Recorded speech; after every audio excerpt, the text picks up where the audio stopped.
சொல்லுங்க, கர்ணனை கையோட கூட்டி வாருங்க.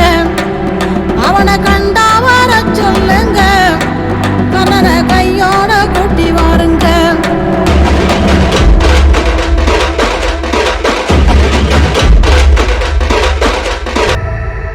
கவசத்தையும் கண்டதில்ல, எந்த குண்டலமும் கூட இல்ல.